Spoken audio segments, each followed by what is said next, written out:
Hi friends. ఇదొచ్చేసి dupatta design చేస్తున్నామన్నమాట baby షరారాకి. సో, మీరిక్కడ చూస్తుంటే ఈ ఫ్యాబ్రిక్ వచ్చేసి మెయిన్ ఫ్యాబ్రిక్‌కి లైనింగ్‌ని అటాచ్ చేశాము. ఇది లెంత్ 7 ఇంచెస్, విడ్త్ వచ్చేసి 7 ఇంచెస్ తీసుకున్నాము. వన్ సైడ్ ఫోల్డ్ చేసి స్టిచ్ చేసుకున్నాము. అనదర్ సైడ్‌లో మిడిల్ పాయింట్ చేసుకొని అక్కడ నుంచి స్టిచ్చింగ్ స్టార్ట్ చేస్తున్నామన్నమాట. సో, మీరిక్కడ చూస్తుంది నెట్టెడ్ ఫ్యాబ్రిక్ అన్నమాట. ఈ నెట్టెడ్ ఫ్యాబ్రిక్ వచ్చేసి నేను 1/2 మీటర్ తీసుకున్నాను. 1/2 మీటర్ తీసుకొని మళ్ళీ దాంట్లో హాఫ్ చేశానన్నమాట. హాఫ్ చేసి అంటే ఒక హాఫ్ మీటర్ ఫ్యాబ్రిక్‌లో మిడిల్‌లోకి కట్ చేసుకున్నానన్నమాట. సో, కట్ చేసుకున్న తర్వాత ఈ ఫ్యాబ్రిక్‌ని ఇలా మిడిల్‌లో అంతా కుచ్చుల్లాగా పెట్టుకోవాలన్నమాట. వన్ సైడ్ మొత్తం ఇలా గ్యాదరింగ్ చేసుకోవాలి. వీడియోలో చూపిస్తున్నట్టు మీ ఫ్యాబ్రిక్ అంటే వాటెవర్ 1/2 మీటర్ అవ్వని 1 మీటర్ అవ్వని అంటే మనకి సైజెస్‌ని బట్టి మారుతూ ఉండిద్దన్నమాట. కిడ్స్‌కి ఒకలాగా, పెద్దవాళ్ళకి అయితే ఒకలాగా మారుతూ ఉండిద్ది. సో, ఇలా అన్నీ గ్యాదర్ చేసుకొని ఒక స్టిచ్ అయితే వేసుకోవాలిక్కడ.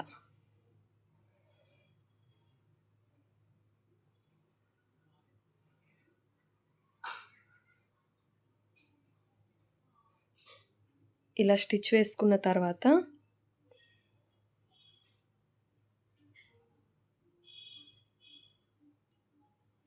సైడ్‌కి తీసుకోవాలి కొంచెం ఫ్యాబ్రిక్‌ని.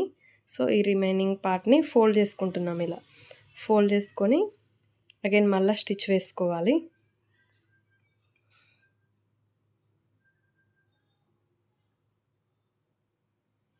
ఇలా కంప్లీట్‌గా స్టిచ్ వేసుకోవాలి. ఇప్పుడు మనం రైట్ సైడ్ తర్వాత మళ్ళీ టర్న్ చేసుకోవాలన్నమాట. ఇలా టర్న్ చేసుకున్న తర్వాత ఈ ఫ్యాబ్రిక్‌ని మనం లోపలికి అనుకోవాలి. నెట్టెడ్ ఫ్యాబ్రిక్ మళ్ళీ స్టిచ్ పైన పడిందంటే మనకి ఆహ్, రివర్స్ తీసినప్పుడు సరిగ్గా రాదన్నమాట. సో, ఇలా సైడ్‌కి అనుకుంటూ స్టిచ్ వేసుకోవాలి.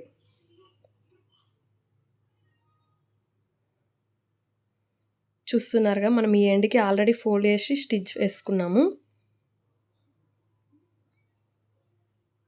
సో, ఇలా స్టిచ్ వేసుకున్న తర్వాత ఇప్పుడు రివర్స్ తీసుకోవాలి. ఫ్రెండ్స్, ఇంకా మన ఛానల్‌ని ఎవరైనా సబ్స్క్రైబ్ చేయకుండా ఉన్నట్టయితే ప్లీజ్ సబ్స్క్రైబ్ చేయండి. మీకు ఈ కంటెంట్ నచ్చినట్టయితే మీ ఫ్రెండ్స్‌కి కూడా షేర్ చేయండి.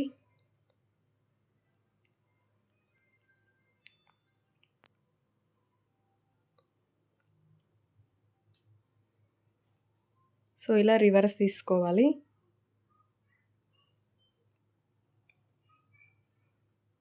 చూడండి వన్ సైడ్ అయితే మనకి ఇలా వచ్చేసినాయి. అండ్ ఇప్పుడు అనదర్ సైడ్ స్టిచ్ చేసుకోవాలి. ఈ నెట్టెడ్ ఫ్యాబ్రిక్‌ని మనము ఈ స్క్వేర్ ఏదైతే మనము డిజైన్ తీసుకున్న పట్టీ ఉందో దాంట్లో యాడ్ చేసుకొని స్టిచ్ చేసుకోవాలి. సో, దీనికి మనము ఇలా ముందే గ్యాదర్ చేసుకుంటున్నాం ఫ్యాబ్రిక్‌ని. ఇలా గ్యాదర్ చేసుకున్న తర్వాత ఈ ఫ్యాబ్రిక్‌ని పట్టీ ఏదైతే ఉందో దాంట్లో పెట్టాలన్నమాట. పెట్టి నీట్‌గా అడ్జస్ట్‌మెంట్ చేసుకోవాలి. సో, మనము సరిగ్గా అడ్జస్ట్ చేయకపోతే మనకి ఎండింగ్‌కొచ్చేటప్పటికి ఎలా అంటే ఎక్కువ, తక్కువ అయిపోతుంది. సో, అలా కాకుండా ముందే కరెక్ట్‌గా చూసుకొని సో, కొంచెం లోపలికి పెట్టాలి.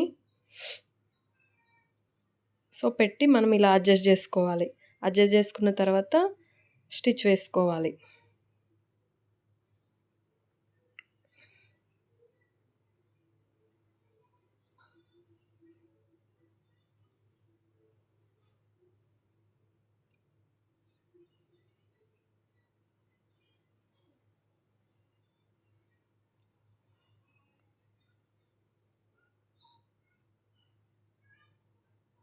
సో, దుపట్టా స్టిచ్చింగ్ అయితే కంప్లీట్ అయింది.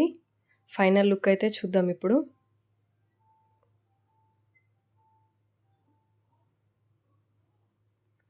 సో, ఇది అన్నమాట దుపట్టా. ఈ మోడల్ మనకి ఈ మధ్యలో చాలా ట్రెండ్ అయింది. ఈ మోడల్ దుపట్టా అనేది. అంతకుముందు మనం రఫుల్ దుపట్టా అలా ఉండేది. ఇప్పుడు షరారాస్‌కి గానీ లాంగ్ ఫ్రాక్స్‌కి గానీ ఈ మోడల్‌లో వస్తుంది దుపట్టా ఎక్కువ. ఇంకా కిడ్స్‌కైతే అసలు చాలా బావుంటుంది. చూడండి ఎంత ఈజీగా ఉందో.